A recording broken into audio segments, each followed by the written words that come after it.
All right, ready to dive into some meditation. We're talking real-world techniques, the kind that bring a little more calm into, well, everything. Sounds like a plan. Perfect. So we're But taking a deep dive into Meditation Mo Dumpla, a guide to Theravada Buddhist meditation by Ajahn Sumedho.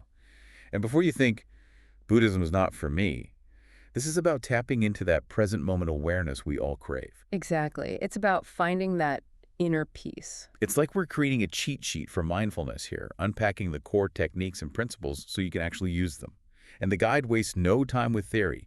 It jumps right into being present, right here, right now.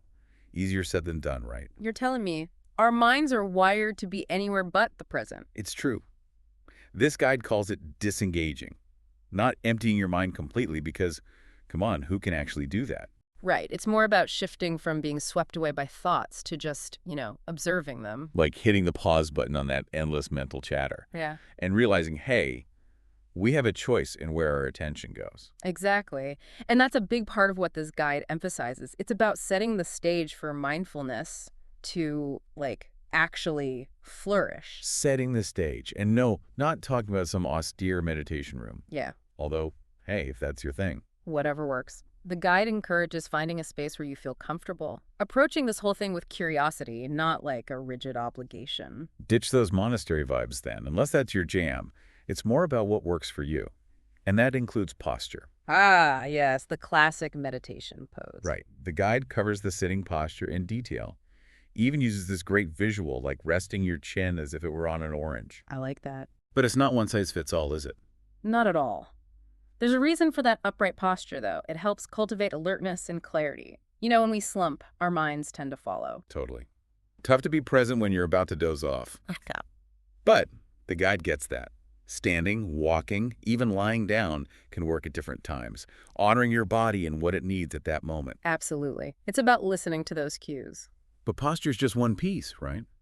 This guide also dives into cultivating kindness, which, at first glance, might seem unrelated to meditation. Right, but it's so fundamental on and off the meditation cushion. Totally. And it starts with this simple reflection exercise, tapping into gratitude, appreciation, and then, get this, trying to extend those feelings outward. It's like this ripple effect. Self-care becomes the foundation for how we interact with the world. Love that. Me too. And as we expand that awareness outwards, the guide reminds us about the importance of breath as a central practice. Makes sense, right? Our breath is always there, that constant anchor, even when our minds are, well. A room full of monkeys suddenly let loose. That's one way to put it. It's that classic monkey mind we all know too well. And instead of getting frustrated, this guide offers ways to, gently guide that monkey mind back to the breath. Exactly, like noticing when those thoughts pop up. Maybe even labeling them without judgment. Ah, there's that planning thought again. And then gently bringing your attention back to breathing. Training our attention. Like strengthening a muscle so we become less reactive. Love that analogy. It's about choice, isn't it? Choosing where our attention goes. Absolutely. Now, this next part really got me thinking. The guide asks, are you moving through time, or is time moving through you? What do you make of that? Whoa. It's powerful. It's like it flips the script on how we usually think about time. Right. Challenges that whole idea of time as this linear, fixed thing we're at the mercy of. Exactly. And I think it ties into letting go of past regrets, future anxieties. When we're grounded in the present moment, we loosen the grip of those thoughts keeping us stuck. Which is really what this whole mindfulness thing is about, right? Yeah. Choosing where we focus instead of being controlled by every little thought. 100%. It's about reclaiming our attention, finding peace, clarity, and you know what? That takes effort. But we'll dive into that right after a quick break. Stick with us as we explore how this guide tackles those mental hurdles that pop up on the path to mindfulness. And we're back. Exploring how to navigate those inevitable obstacles on the path to mindfulness. Because it's not always easy, is it?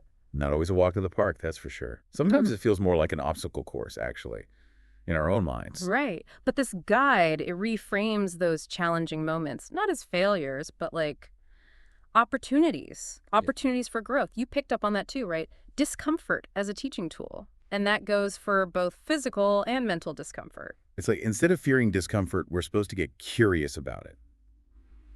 Which is interesting, because usually we just try to avoid discomfort at all costs. Right. Totally. But as the guide points out, discomfort is just part of life. We can't always escape it.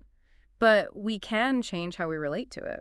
Which brings us to this whole section on clearing the path. It starts by acknowledging that even physical sensations, those can be a meditation practice in themselves. Oh, absolutely. It's not just about clearing our minds of thoughts, it's about bringing awareness to our bodies, too. What are they trying to tell us? Exactly. The guide talks about paying close attention to those physical sensations. Maybe it's a tingling, a tightness, whatever it is, without letting it, derail the whole practice. It's like we have this knee-jerk reaction to resist any kind of discomfort, but this guide is all about leaning in, investigating those sensations with curiosity. It's fascinating, though. When you really pay attention, there's the physical sensation, then there's our mental reaction to the sensation. Yeah. And you can guess which one causes more suffering, right? Well, 100%. It's the story we create around the sensation. It's like, think about an itch on your arm. You feel it. That's the sensation. But then the mind jumps in. Ugh, so itchy. How long will this last? Why me? Suddenly, this tiny itch is a huge deal. The guide breaks it down like this. There's the feeling, the perception of the feeling, and then our reaction. And that reaction, that's where we have the power to change things. So instead of getting totally hooked by our reactions, we can use the breath. That anchor we talked about, remember? Creating a little bit of space. Space to observe, acknowledge, allow those sensations to just be without taking over. It's not about ignoring them, but meeting them with a different kind of awareness. And that becomes even more important, wouldn't you say, when we're talking about navigating those tricky emotions? Oh, for sure. Our emotions, they're powerful. They can motivate us in great ways, but also they can lead us down some not so great paths if we let them. Exactly. And just like with those physical sensations, this guide encourages us to acknowledge those challenging emotions.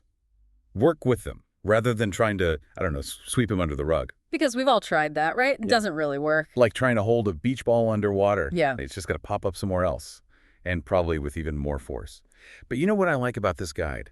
It reminds us that our emotions, they're not the enemy. Exactly. Instead of battling our emotions, we can bring curiosity to them. Kindness, becoming, as the guide says, a compassionate witness to our own experience. So rather than getting caught in the drama of our emotions, we observe them. With a sense of gentle curiosity, acceptance, it's powerful stuff. It really is. And it leads us to what might be the most profound, the most liberating insight in this whole guide, the idea of impermanence. Everything is constantly changing. Nothing stays the same, not even our most intense emotions. It's a tricky concept to wrap our heads around sometimes. It really is. But the guide uses this great image to help us understand. It says, imagine watching the world unfold and disappear from the back window of a moving car. Wow. What a visual, right? You really get a sense of how everything is temporary. Exactly. They arise, they're there for a bit, then they fade. Just like those scenes we see through a car window. And realizing that, recognizing that inherent impermanence, it can be so freeing, especially when it comes to those thoughts and emotions we tend to cling to. It's like this guide is giving us permission to loosen our grip, to let go of that need to control everything, and to find peace within that ever-changing flow of life. Beautifully put. But the question is, how do we actually do that? How do we put these insights into practice? Well, this guide has some incredible tools for that, and we'll unpack those right after a quick break. Don't go anywhere. And we're back. Ready to explore those practical tools, those techniques for bringing these mindfulness insights into our everyday lives. Because, it's one thing to understand impermanence. It's another thing to actually live it. Exactly. Easier said than done. 100%. But that's where this guide really shines. Remember we were talking about discomfort as an opportunity for growth? Yeah. Well, this last section, Illuminating the Mind, it takes that idea even further. It dives into 5 common hindrances, things that kind of cloud our minds, keep us from experiencing real peace. Roadblocks, basically. Exactly. Sensory desire, ill will, restlessness, sloth, and torpor, and doubt. We all face these. Oh yeah, those are like universal speed bumps on the path to inner peace. And I appreciate that the guide, it doesn't present these hindrances as personal failings, like, oh, Yeah. you messed up. Right. It's not about beating ourselves up for having, human thoughts and feelings. Exactly. It's about recognizing, oh, this is a common experience. And once we're aware of them, we can navigate them more skillfully. Like having a map, right? You see the hazards ahead of time. Exactly. And, one of the hindrances the guide mentions is doubt. That voice that questions, can I even do this meditation thing? Can I find peace? I think we've all met that voice at some point. Oh, absolutely. But the guide suggests cultivating the antidote, faith. Faith. Not faith in a religious sense, but faith in the practice itself. Faith in our own ability to grow and learn. So it's about trusting the process, even when it's tough, even when we stumble. Exactly. And that's just one example. The guide goes on to outline 7 factors of awakening. Qualities like mindfulness, investigation, energy, things that help us move through those hindrances. Like a toolkit we can use when those challenging mental states pop up. Exactly. And, this guide doesn't shy away from the big questions either. It tackles this whole concept of self. Who are we really? And how does that understanding shape our experience? Yeah. It's so easy to get caught up in this idea of a fixed self, that me that feels separate from everything else. Right. And that clinging to a limited sense of self, it causes so much suffering. For sure. And this guide, it challenges that limited view. There's this one part that asks, if I were truly in control, wouldn't I always choose happiness and peace? Whoa. It makes you think, right? Like, if we were truly in control, wouldn't life just be a constant stream of, I don't know, rainbows and unicorns? Right. But this guide, it's not about easy answers. It encourages us to explore this idea of non-self, to question, who am I really? And that exploration can be so liberating because Yeah. it opens us up to this more expansive way of being. It's like realizing we're not just our thoughts, our emotions. We're something much bigger, something more connected to everything around us. And when we connect with that, we naturally become more compassionate, more understanding towards ourselves, towards others. Absolutely. And this compassion, it extends beyond our own individual experience, too. This guide, it ends by inviting us to expand our awareness outward, embrace a more inclusive perspective. It's about recognizing our interconnectedness, meeting every experience, even the tough ones, with openness and kindness. It's not about creating some perfect little bubble of peace, is it?